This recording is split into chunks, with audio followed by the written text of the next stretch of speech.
2017년 과학 분야 10대 뉴스.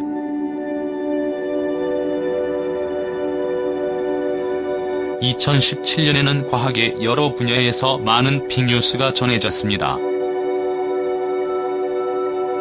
천문학, 생물학, 고고학, 양자역학 등 그야말로 거의 모든 분야에서 혁신이 있었다고 말해도 과언이 아닐 겁니다. 이번에 소개하는 내용은 2017년에 일어난 일 중 특히 훌륭했던 과학계의 10대 뉴스입니다. 1. 어두컴컴한 항성을 공전하는 지구형 행성 7개 추가 발견. 지구형 행성이 7개 추가로 발견되었으며 그중 3개의 행성에서는 생명의 존재를 기대할 수 있었습니다. 이 행성들은 지구에서 39광년 떨어진 트래피스트-1이라는 어두컴컴한 항성을 공전하고 있었습니다. 트래피스트-1은 태양계라기보다는 목성과 갈릴레이 위성의 관계와 비슷했는데요. 발견된 7개의 행성에는 모두 육지가 있었습니다. 그중 3개의 행성은 서식 가능 지역에 위치하고 있었으며 표면에는 물로 이루어진 바다와 지구와 같은 대기가 존재할 가능성이 있다고 합니다. 2. 유전자에서 병의 원인이 되는 돌연변이 제거 성공. 유전자 편집 기술 CRISPR-Cas9을 이용하여 사람의 태아에서 돌연변이 유전자 MYBPC3라는 비대형 심근증을 일으키는 유전자를 제거하고 건강한 복제 유전자로 교체하는 데 성공했습니다.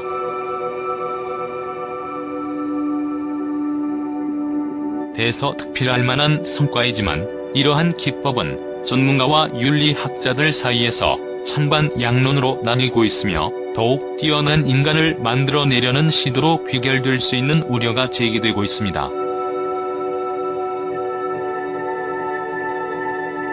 한편 CRISPR을 이용해 병을 진단할 수 있는 툴로 사용하려는 연구도 있었습니다.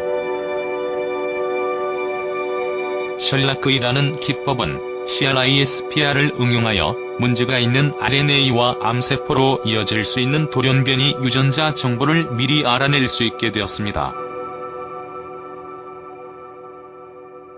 비용도 저렴한 편인데요.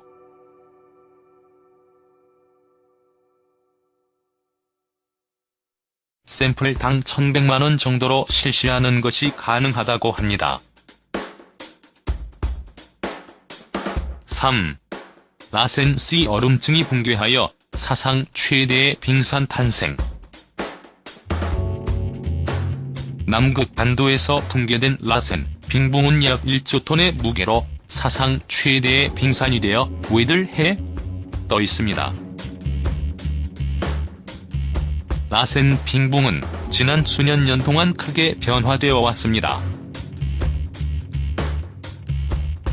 라센 A와 B라는 부분은 각각 1995년과 2002년에 분리되었다고 하는데요. 더 최근에 라센 C라는 부분의 균열이 천천히 진행되고 있다는 것을 발견했으며 그것이 마침내 완전히 깨져버린 모양입니다. 전문가들은 온난화와 관련이 있다라고 말하면서도 어쨌든 언젠가는 분리가 되었을 것이라고도 말하고 있습니다. 빙붕은 바다로 걸쳐 성장하게 되고 나중에는 저절로 붕괴되기 때문입니다. 또한 이러한 일로 인해 해수면이 상승되는 것은 아니라고 하는데요. 칵테일 속의 얼음이 녹아도 수위가 오르지 않는 것과 같은 이치라고 하는군요. 4. 순간 이동의 실현.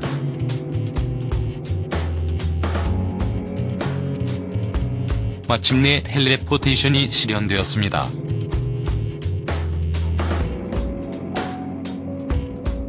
인간을 통째로 이동시킬 수 있는 것은 아니지만 광자라면 지상에서 1400km 떨어진 상공의 인공위성으로 순간 이동시킬 수 있다는 것입니다.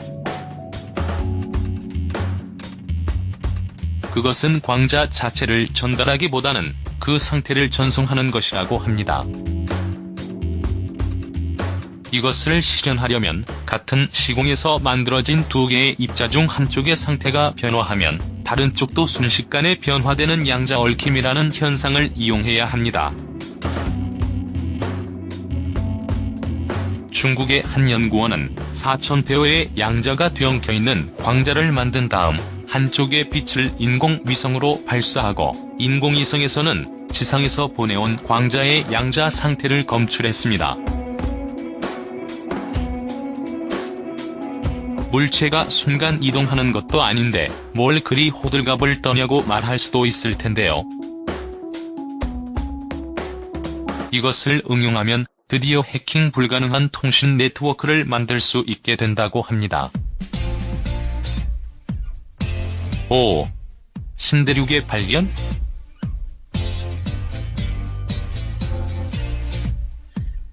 올해 국제연구팀에 의해 완전히 새로운 진란디아라는 8번째 대륙이 발견되었습니다. 이 대륙은 수백만 년 전에 호주에서 갈라진 것으로 뉴질랜드와 누벨칼레도니를 포함하여 90% 정도가 바다속에 가라앉아 있습니다. 연구팀은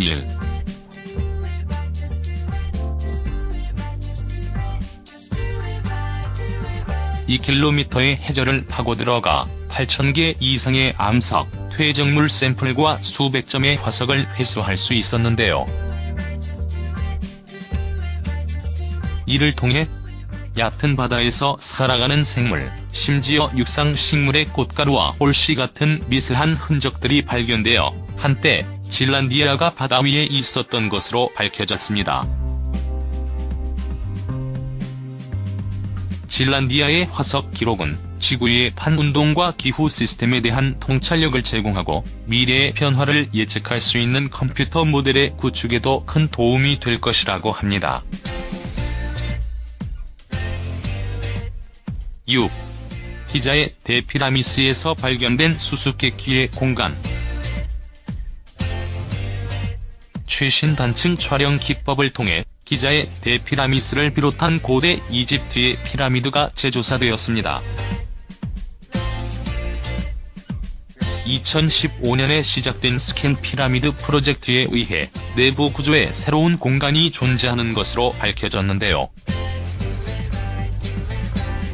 쿠프 왕의 무덤으로 4500년 전에 건설된 기자의 대피라미드는 오랜 연구에도 불구하고 수많은 수수께끼로 가득 차 있었습니다. 우주선의 부산물인 미원은 X선 등보다 훨씬 높은 투과율을 가지고 있어 고대 건축물의 내부를 탐구하는 데 효율적이라고 하는데요. 촬영된 사진에 의하면 공간은 길이 30m 이상이며 그 바로 아래에는 대회랑과 구조가 비슷한 공간이 발견되었다고 합니다. 19세기 이후 처음으로 새로운 내부 구조가 발견된 순간이었습니다. 7. 돼지 몸속에서 인간의 세포를 육성. 돼지의 폐하에서 인간 세포를 육성하는 데 성공했습니다. 그 목적은 이식용 조직과 내장을 발달시키는 방법을 찾기 위한 것입니다. 본 프로젝트에서 우선 생쥐의 세포를 실험용 쥐의 폐하에 이식하여 하이브리드를 만들어내는 데 성공했습니다. 이어서 같은 기술을 이용하여 인간 세포를 소나 돼지 등의 동물에 이식하게 된 것입니다.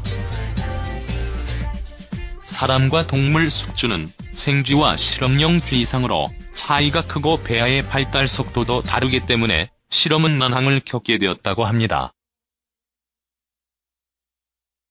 결국 실험은 성공했지만 이 기술은 많은 논란이 되고 있으며 많은 전문가들이 인간과 동물의 키메라가 생성될 가능성을 우려하고 있습니다. 8. 목성에 대한 오류와 토성 카시니의 마지막 미션. 목성 탐사선 준호는 지금까지 우리가 목성에 대해 알고 있던 대부분의 것들이 오류임을 밝혀냈습니다. 그 유명한 목성의 줄무늬는 북극과 남극까지 이어져 있지 않았으며, 또한 극지에는 암모니아의 태풍이 만들어낸 혼란의 소용돌이 무늬도 존재하고 있었습니다. 암모니아는 깊은 곳에서부터 올라온 것으로 목성의 대기와 날씨에 중요한 역할을 하고 있습니다. 목성에 핵이 있는지 여부는 아직까지는 알 수 없지만, 내부의 압력은 매우 높고 보통 가스인 수소가 압축되어 액체 금속의 형태로 되어 있다는 것이 판명되었습니다. 또한 지구의 겉과는 성질이 다른 매우 웅장한 오로라가 나타나고 있어서 자기권에 대한 정보도 얻을 수 있었다고 합니다. 9월 토성 탐사선 카시니의 연료가 모두 소진되어 토성으로 다이빙하는 것으로 임무를 마쳤습니다. 1997년에 발사된 카시니는 7년에 걸쳐 목적지에 도착한 후 토성과 그 위성, 그리고 태양계 전체에 대한 우리의 이해를 크게 앞당겨 주었습니다. 토성 고리의 성분을 분석하고 6번째 위성을 발견할 수 있었던 것도 모두 카시니 덕분이었습니다. 이를 통해 거주 가능한 행성의 범위에 대해서도 더 이해할 수 있게 되었습니다. 또한 생명체를 품고 있을지도 모르는 물의 바다가 타이탄 지하에 존재할 가능성을 발견한 것도 큰 성과입니다. 그 바다에는 지구의 해저에 있는 것과 같은 열수 분출 구멍이 있을지도 모른다고 합니다. 9. 중성자 별의 충돌이 지구 200개 분위금을 쏟아내고 있다. 올해 2개의 중성자 별의 충돌이 관측되었습니다. 지구에서 1억 3천만 광년 떨어진 충돌 현장에서 중력파가 방출되었으며 수면의 파장처럼 펴져나가게 되었습니다. 이것이 시작된 1억 3천만 년 전 지구는 여전히 공룡에 의해 지배되고 있었는데요. 중력파는 아인슈타인이 예측한 것으로, 그 덕분에 그것이 지구에 도달하기 전부터 전문가들은 미리 준비하고 있었습니다. 검출기를 통해 중력파가 검출되었으며 전 세계 첨단 망원경으로 높은 에너지의 pit버스트가 포착된 지 몇 시간 후 하늘의 적외선과 자외선을 발하는 밝은 점이 발견되었습니다. 며칠 후에는 X선과 전파도 관측되었습니다. 이러한 관찰은 킬로 노바 가설에 대한 이해를 가져다 주었습니다. 이 가설은 중성자 별의 충돌에 의해 금, 은, 백금, 우라늄 등 무거운 원소들이 쏟아져 나오게 된다는 견해인데요. 연구원에 따르면 이 충돌로 인해 지구 200개 분위 질량에 가까운 금이 만들어지게 되었을 것이라고 합니다. 10. 인류의 기원은 기존의 설보다 10만 년 더 이전인 것으로 밝혀졌다. 지금까지 인간은 15만 년에서 20만 년 전에 등장한 것이라 생각해왔습니다. 이것은 에티오피아에서 발견된 호모 사피엔스의 화석에서 유추된 것이지만, 최근 30만 년 전에 호모 사피엔스의 화석이 발굴되었습니다. 이 새로운 화석은 모로코에서 발견되었는데요. 모로코는 에티오피아보다 북쪽에 있고 거의 반대편에 위치하고 있습니다. 이러한 점에서 인간이 탄생한 곳은 아프리카의 특정 지역이 아닌 아프리카 전역에 걸쳐 있었던 것이 아닐까 생각하게 되었습니다. 사막화되기 전에 사하라에는 숲과 평원이 펼쳐져 있었으며 초기에 인간은 대륙 전역을 이동할 수 있었습니다. 그들은 가젤 등을 사냥하면서 새로운 인지의 능력을 익히고 또한 복잡한 도구나 사회 활동을 만들어낼 수 있었습니다. 즉, 초기의 인류는 아프리카에서 확산되었으며 그 이후에 각 지역에 따라 고유의 특징이 나타나게 되었는지도 모르겠습니다.